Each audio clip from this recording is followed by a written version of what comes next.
Hello and welcome to Catamount Community Connection, our weekly public affairs show here at Catamount Radio.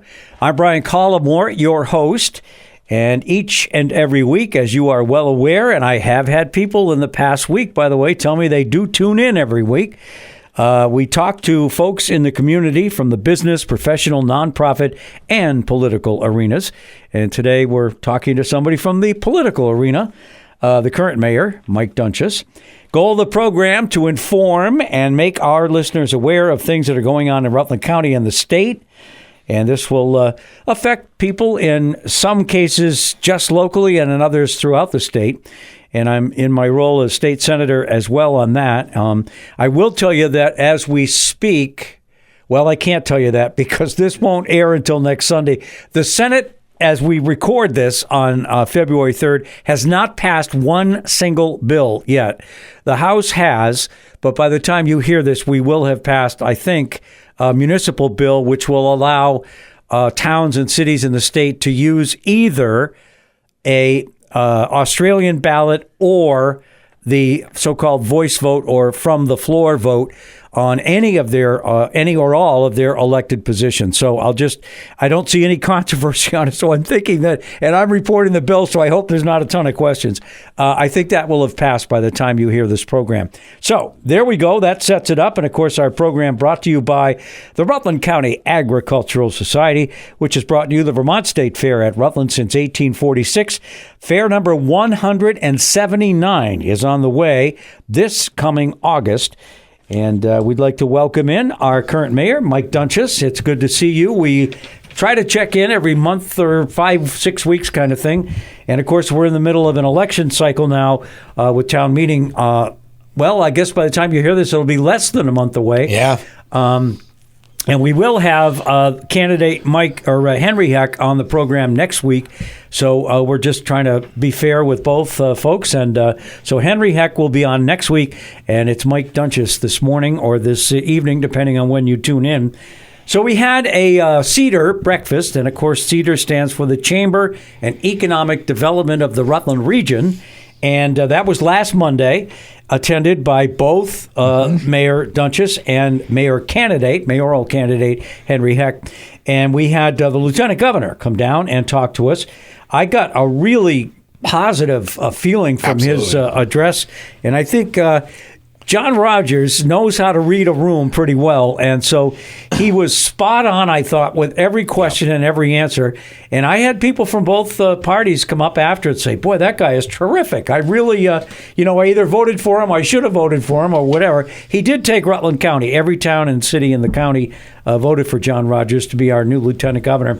So some of the things that were brought up, well, we'll just ask Mike right off the bat. Sure. Is he somebody that you think you could work with? Absolutely. I voted for him as well. And, if you look at what he ran on, and then he talked about a lot of it today, these are things that are like near and dear to my heart. So, we talk about the trades. He was deep into the trades conversation right at the beginning of his presentation. I've got the governor appointed me to the workforce board. We're going to start that next week, I think, is going to be our first conversation with the team. And this is really about making sure that Vermont has the right workforce in place for the future growth of the state as we work on these other things. And I'm looking forward to working with him because I believe he's going to be an integral part of that with the vision that he has in building up trades education while we look at, restructuring the school systems in the state. So that's one of the places, but a very friendly guy, fantastic conversation. It was funny. I saw him driving in. And I said hello when he was out in the parking lot and walked in with him real quick. And he really seems to be a great representation of Vermont in an individual, if you know what I mean. I do. Yeah. He's a working class guy, down to earth, salt of the earth kind of guy. And I enjoyed I think it was 4 years. It might have been 6.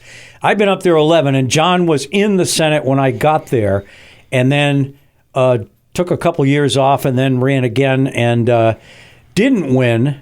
He got knocked out, as I remember, in the primary. It doesn't matter. And now he's back as our lieutenant governor. But I did work with him on many things.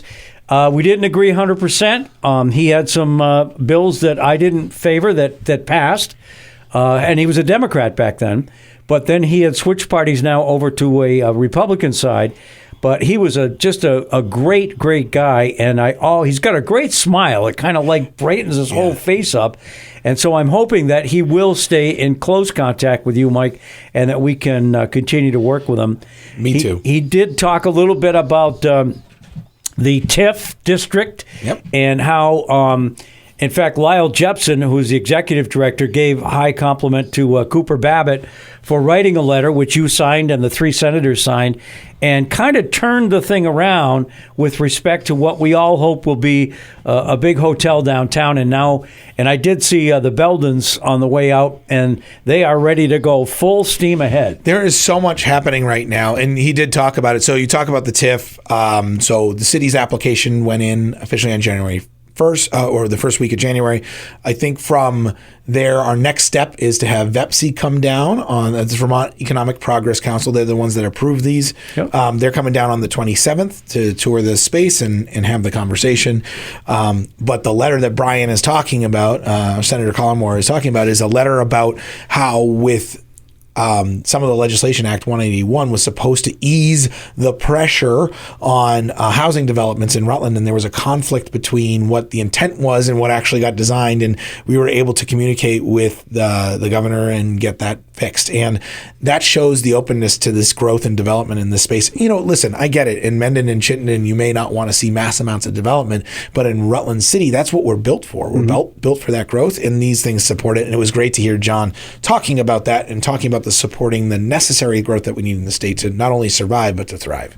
Yeah, that development downtown is going to be just, earth-shattering. I mean, it's been there for 50 years as this giant pit in the middle of downtown Rutland, and to think that we could have up to 100 people staying in the hotel and living there with a restaurant and all that kind of stuff going on, and right across the streets, the Paramount, they're undergoing renovation. So, yeah, it's going to be very, very exciting. It's a lot is happening. We have to do our part in the city. We're excited about what the Beldens are doing. You think about it, the numbers probably don't work out perfectly. It's probably not something that is going to be ridiculously profitable, but this is a family that, has grown in the area, and they're investing in the city. So we're doing the same, right? We see the Paramount doing its work.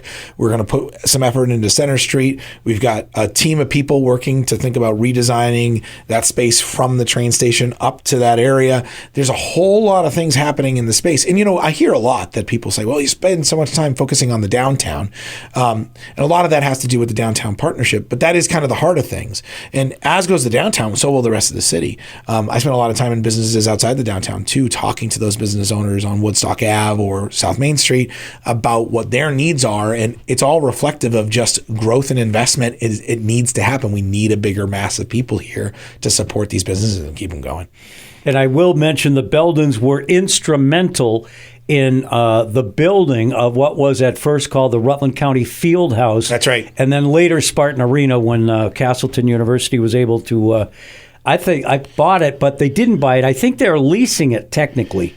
But anyway, that doesn't matter. But the Beldens were really part of that initial group that had this vision about building another skating rink. And so thank you to the Beldens for their continuing support of everything having to do with Rutland. And just a great family, and I hope everything works out for them. I've been asked to have you and Henry Heck, who, again, will be with us next week, to talk a little bit about the role of veterans organizations going forward. Our good friend, I can say our, because I know that Master Chief Paul Welton, retired Master Chief, and his lovely wife, Barb. And we spent a lot of time together over the summer, and he is a big, obviously, supporter of veterans organizations, as I am. I became a lifetime member of the VFW and also belonged to the American Legion as a Sons of. Unfortunately, we haven't been able to figure out how to open up Post 31 again, but that'll be another matter down the road. But Paul and I spent a lot of time, and I know you were there for breakfast a couple of weeks ago. So how do you see the role of veterans organizations in your administration? I grew up in a family that was either they were firefighters, police officers, or they were in the military. And my wife, the same thing, right? Her father is a master sergeant, and her brother is a warrant officer. And, so there's a lot, and there's so much connection to the military on both sides of my family. And I have such respect for those that go to serve our country every single day. It's a tough job. It's a tough job to get deployed and pulled away from your family and spend time in another country. I was actually talking to Senator Weeks this weekend about all the time he spent away to serve our country in multiple capacities. And when we look at what veterans organizations do, especially like the VFW or the American Legion, it is a place for people to come back to and be part of a community while still feeling connected to the life that they've lived for most of their adult life. And it's so important to have that bridge. Anybody knows you jump from one thing to the next and you feel this gap, and these organizations really bridge the gap. And what I've been able to do over the last 2 years, I spent a ton of time at the VFW. I was up at the Legion whenever I could be before they closed down because of the bartender shortage, is to make the connections. That's a place for me to reach out to those that are so important in our community, that have served our country and that are still here every day. You talk to Rich Gallo, who does veterans outreach.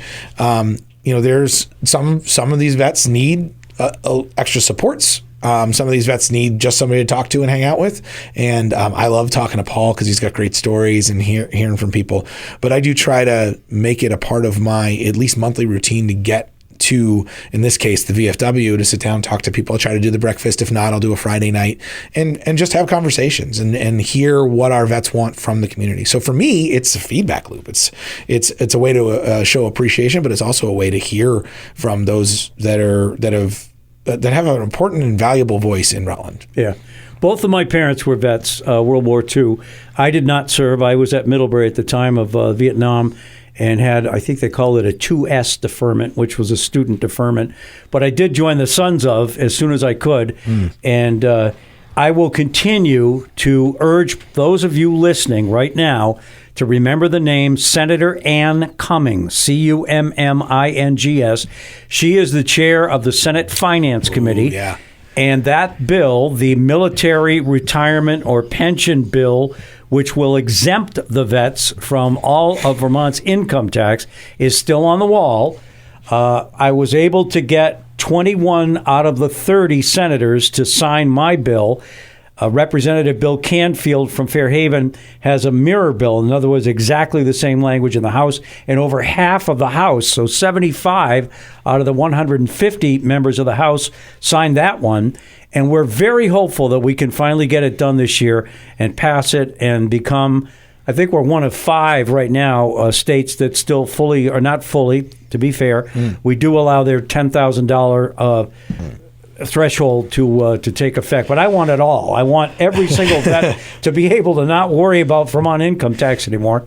And I think if it gets to the floor, obviously with 21 yes votes on the bill, I think we can get it passed. It's also in the governor's budget this year, so I know he will be pushing hard for it as well. So again, Senator Ann Cummings from Washington County, and I'm not telling you to annoy her. I'm just saying show your support for this by maybe contacting her and saying, hey, I hope you can at least take it off the wall and get the committee to consider it. And I'll be going in to testify if it gets there. So anyway, okay, so that takes care of that question. Well, I do want to throw something. I want to jump on what you're saying real quick, Brian. That bill, I heard a story from a vet, and they say when they retire or when they're getting their discharge paperwork, they get a piece of paper, and on the front of the piece of paper is all the places that don't charge income tax on vet retirement, right? And on the back of the paper is all the places that do. Yeah. And the paper never even gets turned over. And we're on the back of that piece of paper. Yeah, we are. So we can change the way we bring vets into Vermont through this process. I'd love to be able to do something at the city level, but I'll tell you what, one thing that we did do is when HUD came to me when I first became mayor 2 years ago, they said that we don't want any homeless vets. That's HUD's mission right now.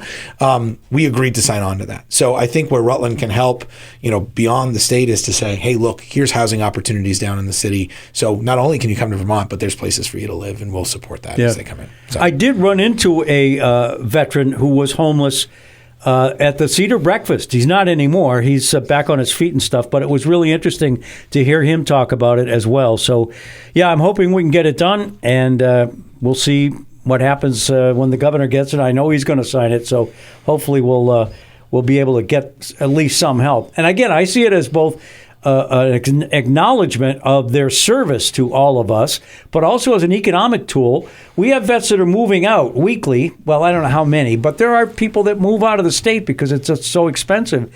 And there are people that would move into Vermont who are veterans, but they're hesitant because of that income tax. So yeah. I think it's good. And yes, it is going to create a hole. I understand that. From what I understand from Joint Fiscal, it's $3.4 million, which would be given back to the vets by not taking their income tax out.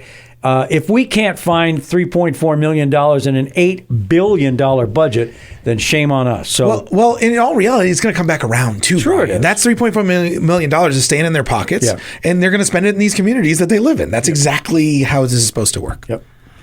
Okay, we're talking to Rutland Mayor Mike Doenges on Catamount Community Connection. We're about 5 minutes away from our first break, but I have a feeling we could talk for a lot of time about my next question.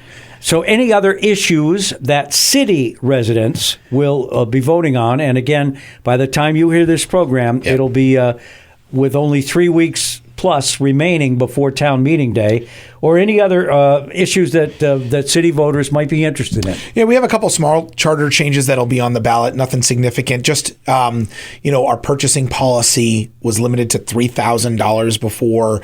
You had to come to the Board of Finance for approval. We want to expand that. So most small towns are at the $20,000 limit. It's just very old from the charter. So cleaning that up, what that does is that just allows us to change what has to go out to bid.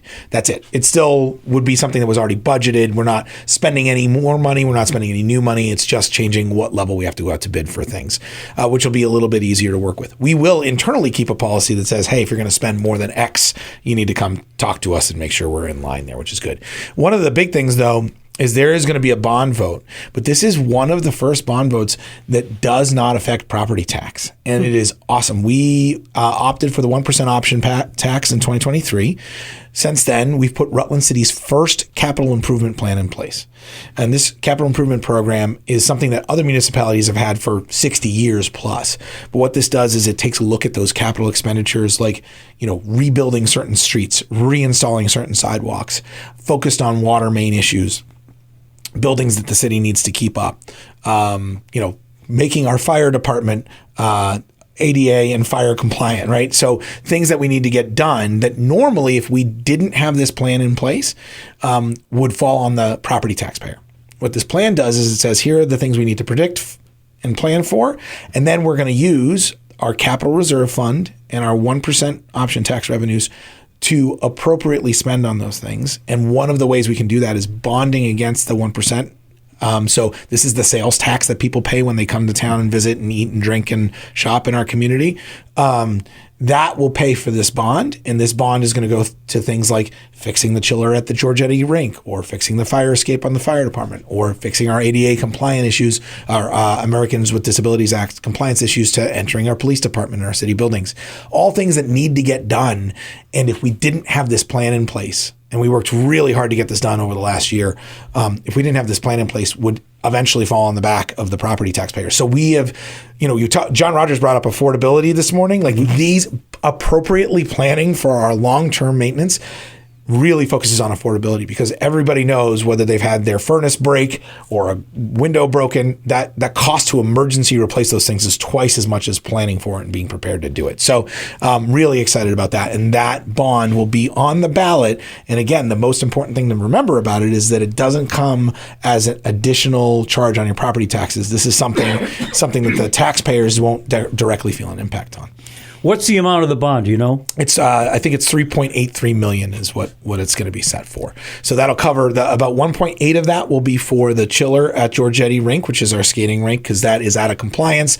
And not only is it out of compliance, it's an ammonia chiller, which they don't use anymore in neighborhoods, because if that ammonia escapes, right, it could be a hazard. So it's really going to help the neighborhood, and it's going to help Georgetti be a sustainable and cost-effective, and actually lower the electric bill when we swap that out too. And then we've got some other things in there, and you'll see that in the language as well. Are there You said a couple of items, or is that it? It's the other charter changes are all around just language and kind of cleaning up some language. And one of those pieces of language is around the max fines and the max charges. So right now we have a lower max fine for things like parking and ordinance infractions. So if you don't clean up, like if you leave trash all over your lawn, like we're maxed out in our charter. But the state has limits that it's set long after we had set ours. So we're just removing our limits and pointing to the state's limits. So as the state adjusts, so can Rutland's. Okay. I know from some experience here, the danger of putting a number into statute reemerges every now and then, because when you do it, you think, okay, well, boy, we'll never reach that. And within 5 years, you've reached it, and then you got to go back and either repeal what was there or amend it. So, yeah, I hear what you're saying, and I don't know what the wording is going to be exactly, but as soon as you put a number in a bill... Yeah, we're taking the numbers out and pointing to either a policy, like the purchasing policy, or pointing to state legislation, because you are up there every 8 months, you're back in session. And if the state says, hey, we need to change this, and we can point to that change, that's easier for any municipality. And if you look at Burlington or St. Albans or Hartford, they all point to state charter or state legislation to be able to use their numbers too. And can you give me an estimate as to what the local options tax has generated so far? Yeah, so the first 4 quarters generated about $1.6, almost $1.7 million. And was that expected, or is that above expected? So it was right in line with what the state expected. So the state predicted about $2.2 million. They keep 30% and then a fee. So the state keeps a portion of it to manage it. Yeah. And so then we received about 1.6, 1.7. So it's right on target with where they thought. The numbers are good. We actually are probably going to see a slight increase this year just because, the way the economy goes. And, Rutland Town has been getting this for many years, and we're really excited that now Rutland City is being able to receive this because it's going to, again, it relieves the burden on the property taxpayer. That is the main number one initiative of this. Yeah. We're talking to Rutland Mayor Mike Doenges, who is running for re-election, and you will have a choice on town meeting day to vote for him or Henry Heck, who is his opponent and who will be with us next week. We need to take our first break here on Catamount Community Connection, and we will do that and be back with the mayor in just a minute. We are back on Catamount Community Connection, our weekly public affairs show, brought to you by the Rutland County Agricultural Society, which has brought you the Vermont State Fair at Rutland since 1846. And again, we're looking forward to the 179th Vermont State Fair here in Rutland this coming August. We, as I mentioned, we're talking with Rutland Mayor Mike Doenges, and the Cedar Breakfast, which was last Monday or this past Monday. I did see Robert Congdon there as well, who is the president of the Fair Society, the Agricultural Society, and I know they have some issues, and we did talk about that a little bit with Lieutenant Governor John Rogers when somebody brought up, I think Lyle had the figure of $3.4 or $3.7 million, something. That's the remediation fees for the fair to solve their 3-acre rule problems. And Brian, just to touch on this for just a second. Sure. This is one of the only pieces of permitting process, whatever you want to call it, that doesn't grandfather these properties in.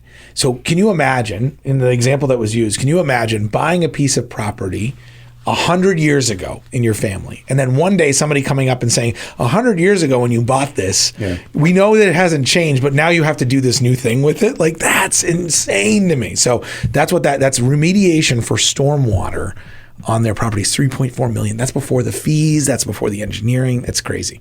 And there's nothing, from what I understand, that they can do about it.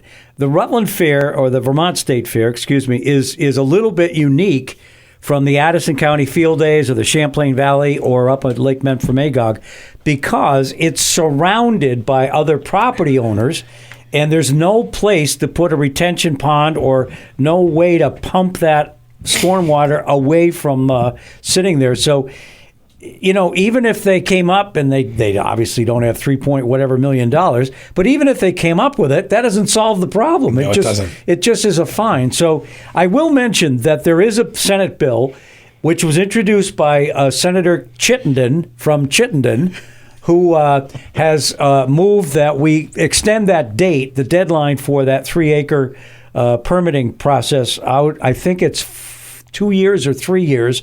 I don't think that's going to be enough, but at least it's a start. And it's an admission that we got a problem, that we created that problem. The state of Vermont created that problem.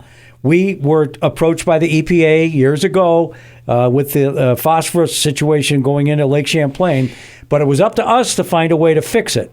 And this is what we came up with. I say we. I wasn't there at the time. This so-called 3-acre rule. So if you own 3 acres of land or more, and it is what they call impervious, meaning it doesn't soak in the water, so all the paved roads are impervious. Even gravel is hard packed gravel. Impervious. So then you have to you have to both come up with a way to fix it, which costs a lot of money. There aren't enough engineers to do the work, first of all. Secondly, it isn't cheap. And then the third thing is you have to mitigate. You have to work and figure out how you're going to do it on your particular property. So there are municipal buildings like schools, which are under this. There are car dealerships that have big lots. That's impervious. But I don't believe, I wasn't there again, so I don't believe that the fairs were ever supposed to be included. It captured them without anybody realizing the unintended consequence. Because if we put all our fairs out of business, I mean, what's the point? It just doesn't make any sense. It doesn't make sense. Anyway, hopefully we'll get a solution to that. But I brought that up only because you and I were both there, and so was Robert Congdon, and he sponsors the show. So that's the connection. And we thank the fair for doing that. We really do. And I hope everybody, trust me, this August there'll be a Vermont State Fair in Rutland. I know that. Whether we go further out and fix this problem, I don't know how we're going to, but we're gall darn it, we're going to fix it. And there's just too many good people on that fair association not to have a fair here. So let's talk a little bit, Mayor, about public safety. Before we get there, how about the library and the city hall move? Sure. You came up to the delegation a couple of weeks ago now. And by the way, our delegation from Rutland County, nonpartisan, we all, whether you're Democrat, Republican, or progressive, we meet at 8 o'clock every Wednesday in the State House. And we have various people come up and talk to us about issues they're facing. And Randall Smathers was one who came up couple of weeks ago, I guess now, and talked about the library and the building that it's in, and it's in disrepair. There's no doubt about that. The roof leaks. The heating system is too old to really work well. So you could make the case for either fixing it at a cost of somewhere over $10 million, give or take, or moving. And so Randall was in favor of moving the library down to what we call the Asa Bloomer building in downtown Rutland, with some, attendant challenges with that, the parking and all that sort of stuff. But I know you've come out and supported this, correct? Well, I'm not in support of the movement. I'm in support of the discussion. Okay. So let me tell you that, because the story is really important. And Randall came to me and said, "Hey, we're going to need to fix the library. It's going to cost somewhere between $9 and $12 million. And in order to do that, we're going to need to go for a $9 million bond." And by the way, he reminded me, so aptly, that libraries can ask taxpayers for bonds with or without the permission of the city. So, okay. So that's in our. I think he was giving me a heads up. And at the time, I had met with what was the current at the time, and there's a new commissioner and deputy commissioner of buildings and general services that ran the Asa Bloomer building. Now that building is half empty right now.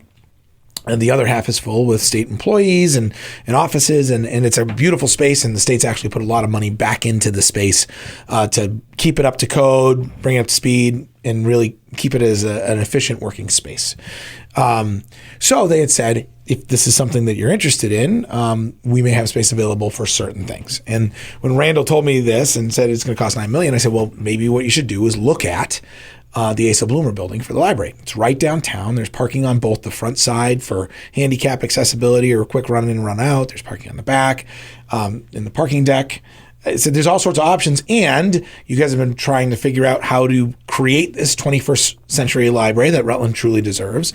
And this, they looked at CSJ a few years ago. They've looked at other locations. They looked at the pit at one point. But in reality, this may be something that would fall in line with the vision that the executive director and the board of the library has. So that's how the discussion started. Where the city is kind of supporting the conversation is I saw this as a great opportunity as mayor. One of the things we hear all the time, Brian, is that we don't get enough feedback from the community. So even though we're all, you and me, and we're all representative government, we're elected to represent the people still want to be heard between those elections. They still want their voices and their opinions heard on what we're doing. And what I said to Randall and the library board is I said, why don't we hold some public sessions to really get the feedback and the feel? Because in the past, people have been very outspoken about the library moving at all. We've held 2 so far, and we're going to be doing a 3rd on the 12th of February. And what those sessions are is really to hear what the community is looking for in their library and whether they're comfortable with it being in that downtown space. So that's the process.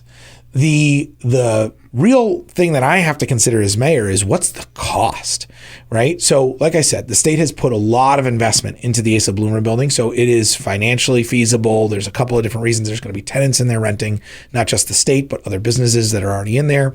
So there could be revenue to support the building, but they've also done all the renovations that are necessary, and they've only got like 1 or 2 left. When we look at that and the cost of moving, if I were to break down the library move, we have the $10 to $12 million just to repair in place. People have talked about, well, we do want the new library, but we want it with the old building attached. So to tear down the newer parts of the old building and rebuild it and give them the 21st century library that they're asking for, but with that old historical courthouse that everybody loves the facade of, and I think it's a beautiful space, and bring that up to code and fix it so that it could be usable. That's about a $20 million bill. To move to the Asa Bloomer building, even with all the associated costs, the supports, finishing whatever needs to be done, getting ready to go, could be less than $5 million. And when you look at that, one of the other options is we could do nothing, yes, but if we continue to do nothing, the library won't be usable in very short order, as you said. So I have to look at those 3. So really evaluating the Asa Bloomer building is where we're at now, and we are in evaluation stage. We still have to see if it's going to work financially. We have to see if it's going to work physically. And if it's going to happen, putting City Hall there may be a good idea as well, because our building has been in disrepair. Prior to me becoming mayor, preventative maintenance wasn't on the top priority list for our building. So I think we just have to take the time to evaluate. I don't know what the answer is yet, and neither does the library board and neither does the Board of Aldermen. We have to consider it, though, because if we don't, it's a minimum $10 million bill. And if we do consider it, we could significantly cut that down. And I don't want any additional spend on these taxpayers. They are burdened already. Affordability is tough in this city. So what would you estimate, and you've had 2 of these, I'll just call them listening tours or meetings where citizens can come in and express their opinion about this.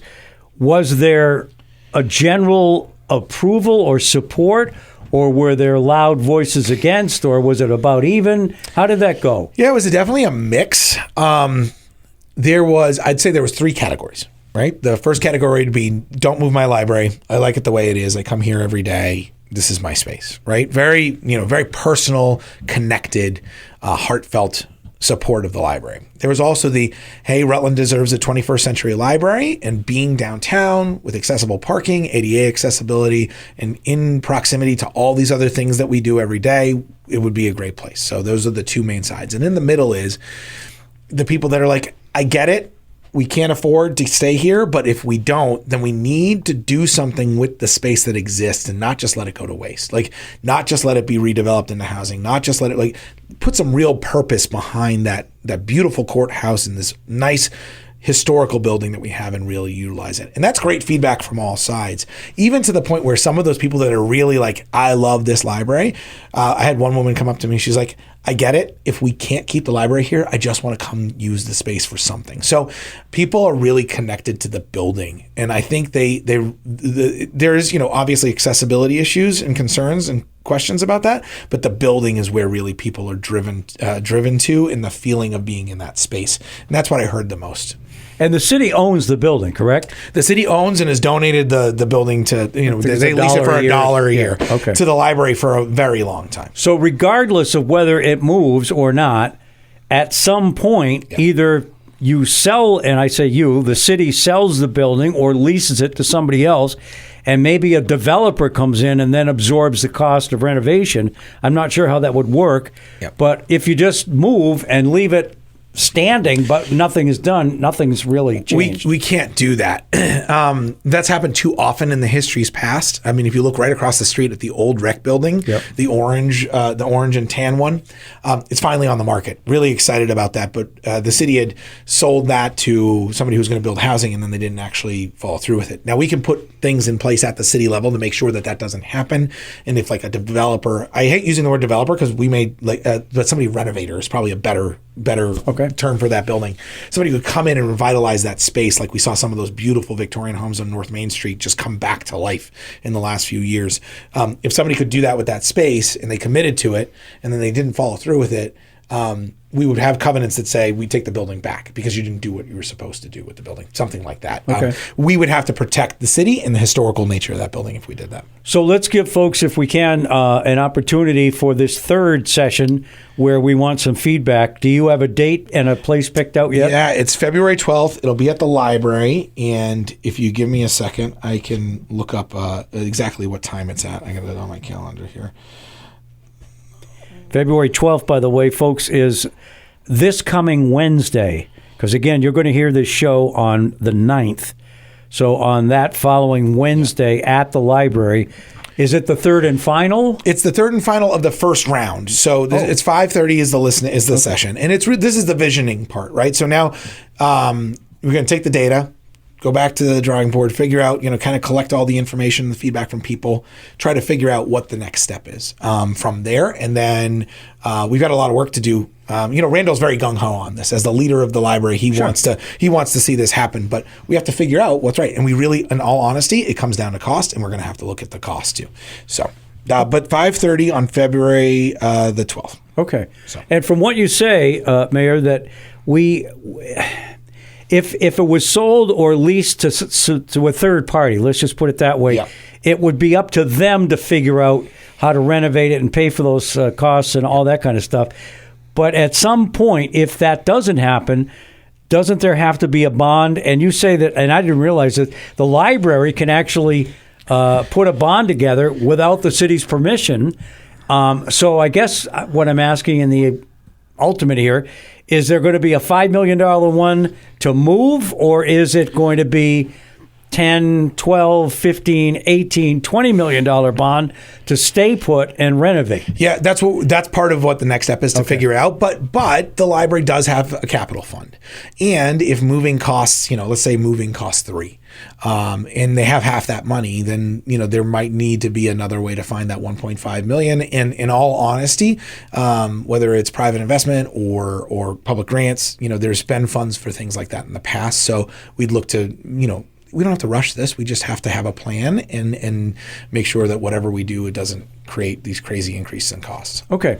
So that's the situation with respect to both the public or the city library moving and City Hall. And I'm sure there'll be strong feelings on either side. There are.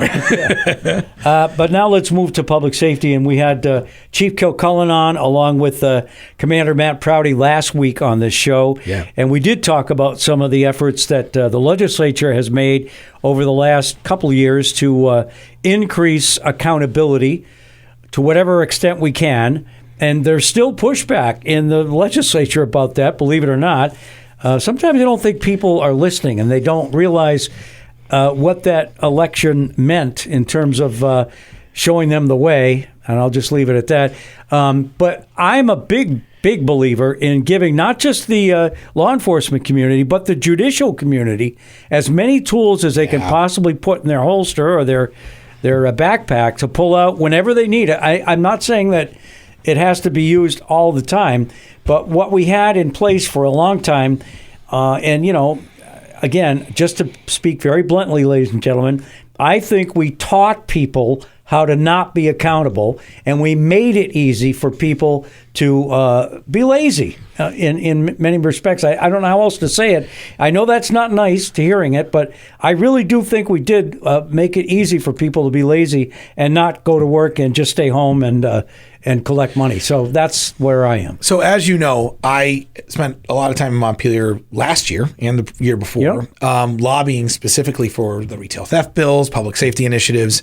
And it's so funny that you say accountability, because the example I used in the Judicial Committee in the House was, I asked the legislators, how many of you in here have kids? And most of them raised their hands that were on this committee. And I said, and how many of you would not hold your kids accountable for their bad actions? Right? We have to remember that even though we live in a society where people can make mistakes and second chances are a real thing, and my kids even call me the man of second chances. It's a funny running joke in my house. In reality, accountability is what drives us to be a cohesive society. It really does. Our accountability for our own personal actions it's so critical. And what Vermont has done over time is they've made little changes that apart from each other don't make a big difference, right? Little incremental changes apart from each other that don't make a big difference and maybe don't speak to removing accountability, but speak more to the that second chance mentality, or making sure people can learn from their mistakes and whatever that happens to be. But when you combine these things together, we've ended up, whether it was COVID as being part of it, creating a case backlog, bail changes, lighter sentencing, whatever it happens to be, all of these things have created some of what people call the catch and release program now that we deal with. And that retail theft bill really did start changing that. And we've seen the positive effects of that in our community already. There's still a challenge, but when those challenges happen in a certain way, we can address them better. So if somebody creates a certain amount of thefts over a certain period of time, we can address them as one. And that's a big deal, because that takes it from a misdemeanor to a felony. I think two of the things that are going on in Montpelier this year, one is something that I'm proposing, and one that I thought I knew was coming and I'm excited about, is a gun theft bill, and this is in the House right now. Mm-hmm. By the way, I heard there's 900 bills that were proposed this year. That's a massive amount of bills. I don't know if there certainly haven't been 900 introduced yet. Yeah. The House is somewhere around 130, and the Senate is just about at 60 or 70. Okay, well, I'll have to chase down the legislator that told me that. Yeah. I mean, there may be in legislative council, I know they're buried. Okay, cool. They can't take another bill right now and write it. So you could be right. Yeah, but this bill is a gun theft bill. And I think both, you and I have talked about this one, I think, but I think both sides will look at this as something very valuable. Both those pro-gun and those against, right? And the idea being that stolen guns are heavily used in the drug trade in Vermont, in many other places, but we're talking about Vermont here. This bill says if you steal a gun, it's an automatic felony.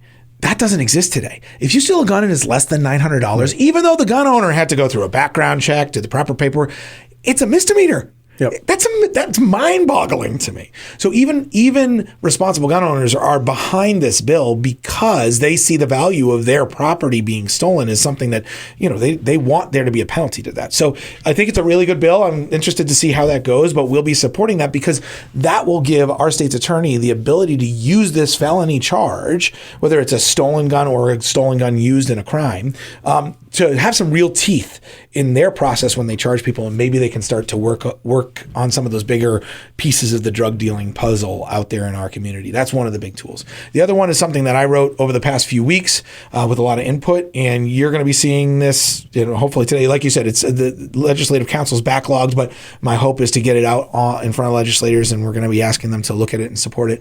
But this is sentencing minimums on drug sales, specifically of fentanyl, xylazine, and heroin. Those are the three most common drugs in Rutland right now that are being abused at a very high level.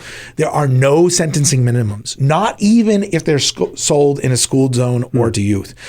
There are some really, really big maximums, like we're talking 10 to 30 years in prison, up to $1 million in fines, like some real big maximums, but there's no teeth. And remember you said earlier in the conversation, we need to give these judges all the tools that we can. Yep. The judges, if they don't have minimums, then they get to pick. And sometimes they don't know where that sentence should be. And these are also escalating minimums that I'm proposing. So those escalating minimums are almost no different than DUI minimums. So first DUI, it's a small punishment. Second one, much more severe. Third one, extremely severe. And that's what this does as well. It doesn't take that first shot and knock you down. It takes that first shot and says, don't do it again. And that's really what the law needs to do. And then from there, it's those escalating minimums to get you to a point where that state's attorney has some real teeth again so that we can charge on those. And so that's going to go to our legislators. So by the time you're hearing this, it would have gone to our Rutland legislators and our state's attorney for review. Okay. We're talking to Rutland Mayor Mike Doenges, and we need to take our second break here on Catamount Community Connection, and we will do that and be back in just a minute.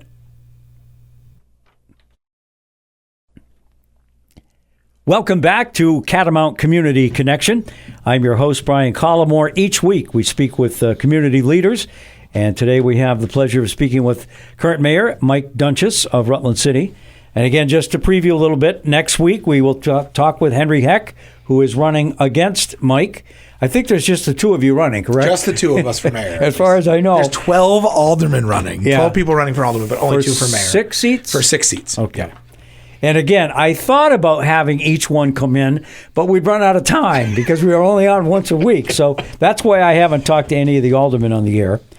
Okay, so we talked a little bit about the role of the lieutenant governor, and he was here last week and did a great job. I didn't hear one person leave that room that wasn't just enthusiastically supporting him. He has a different way of doing things and saying things that make it easy to understand, I think, for people. And John Rogers did a great job. We talked about the role of the veterans organizations with the tip of the cap, again, to Master Sergeant, retired Master Sergeant Paul Welton and his lovely wife, Barb. And then we talked about some of the other issues that city residents will be voting on, a couple of charter changes, and also the library and possible city hall move, and some public safety issues. We've got affordability and growth. If we have probably about 12 minutes left to chew on a little bit. Certainly, it's kind of like saying, yeah, I like clean water and clean air. Everybody wants things affordable. Most of that, unfortunately, can't be fixed locally. It's going to take a huge national change to bring, egg prices down or gasoline prices down. But growth is something we do have an ability to control, and we're seeing some good things happen, right? Yeah, super excited. So we've worked really hard. Meaning you and I and the legislators the last few years, to focus on both land use and housing are the key things. I had somebody say to me the other day, why do you focus so much on housing? Why don't you focus on business? I focus on business all the time, right? I've been a small business owner in the past. We have a ton of small businesses in Rutland and large businesses, and we really try to lift them up as much as possible. But without people to participate in those businesses, you've got no economic development. So for us, the key is to get people into the city, and whether they're into the city visiting or into the city living, those are real big missions. And it's not far off from Vermont's mission either. John Rogers, again, this morning talked about the people either staying in the state, coming to the state, or worse off, leaving the state because of affordability, and we'll come back to that in a minute. But they definitely go hand in hand. They are not disconnected. But what we are seeing in Rutland specifically, because of the efforts we've put into the legislature, is direct growth in the city. So you talked about the hotel. Well, in that hotel, the 100-room hotel, there's going to be 26 apartment units on the top 2 floors. We've seen a bunch of other applications in City Hall in the permitting process, up to 76 new online. So this could be old buildings that haven't been renovated that are coming back online, homes that are being built brand new, apartment or offices that are being converted to apartments. 76 permits for 76 units. Rutland hasn't seen that since the 90s, Brian. Typically, it's 12 to 14 units a year. Units being housing, you could be a single family home too in that number, but 12 to 14 a year in that permit process for new. 76 in 1 year. We set a goal of 1,000 over 5 years. 76 in the first year is pretty good. I would have loved to see more, but I'm really excited about the growth that we're seeing. When I do talk to people, and I'm walking around, whether it be at downtown or up on Woodstock Ave, having conversations, and it's a little cold right now, but we still do it. People are saying the same thing over and over. Excited for the energy in Rutland. The momentum that we have right now is great. And a lot of people have been here a long time and they haven't seen this kind of momentum in a while. So we're excited about that. And that, I believe, is due to the fact that we are focused on these efforts around growth and affordability and public safety, like hyper-focused, targeted solutions to these things. One of those solutions is people know that Walmart is moving, right? That was an announcement. It's going to move from Rutland City to the town. I think it's amazing from one standpoint. The fact that Walmart is investing the amount of money that they are to put a super Walmart in our community speaks volumes, because they wouldn't have done that if the numbers weren't there to sustain the store. These people are brilliant that do these things, that do these analysis. So obviously our community can sustain that. That's a really good thing. But we put together a task force to reimagine that downtown plaza area, everything from the train station to Evelyn Street to where Walmart was, and say, hey, if we could make a recommendation to the property owners that are going to look at the next thing to fill that space, what would that recommendation be? And no, we don't own the property, and yes, it is private property. We could just let them figure it out, or we could try to put our teams together and really put an effort towards focusing on growth in that area. So that's what we're doing now. We just went through a visioning session. We also have Stantec, which is a big engineering firm, working on something called the TOD, or the Transportation Oriented District. It's the same general area, but the idea of living, working, and enjoying your life in our city, and what are the focal points of that, that's all coming together at the same time. So we are focused on growth, not just through housing, but through economic development as well. And then that ties into the affordability. I said it when I ran for mayor 2 years ago. Our city is a city built for 30,000 people, and we have 15,000 people living here. So imagine a giant school bus with only half of the bus filled with kids. Someone is paying for the fuel in that bus. Someone's paying for the tires on that bus. That bus is expensive with half of the people in it. So we need to raise the population here. And the trouble with affordability, and you just called it out, is it's going to take a lot of work. So we can pull the reduce spending lever. And we already have tried to do that. We've really tried to focus that capital improvement program. We're going to reduce property tax spending and redirect it on our streets and roads for our major projects, for our pension deficit, and for other, capital investments. That's all going to come out of 1% option tax. So we made the city more affordable by at least $1.4 million already. And you'll see that in a small increment. That's a short term. Medium term is reducing the cost of doing business here. Your permits are going to cost less because we've made some changes there, especially around housing. But that's a big deal. If you want to come do business in Rutland, not only are you going to have reduced permit costs, but you've also got grants that we can give you to start a small business. So whether it's housing reduced permits or grants for small business. And then we've got the bigger lever of grow their population. So all those things are like short term, medium term, long term. But if we don't do them now, they're not going to get done. It's a real thing. When we look at the I'm going to jump to homeless for a second. Sure. When we look at the homeless trouble that we have, for 5 years, we've paid for people to live in hotels. What if 5 years ago we started building houses for those? They'd all be living in houses, right? Even if some of them were subsidized and some of them are paying for on their own. We can't just keep kicking the can down the road. We have to have a forward-looking plan. And we've been able to put that together over the past 2 years, which is great. And I think we are really on track to focus on growth and get us to a point of affordability where when we have 25,000 people living in the city, that tax bill goes down because everyone's sharing the load.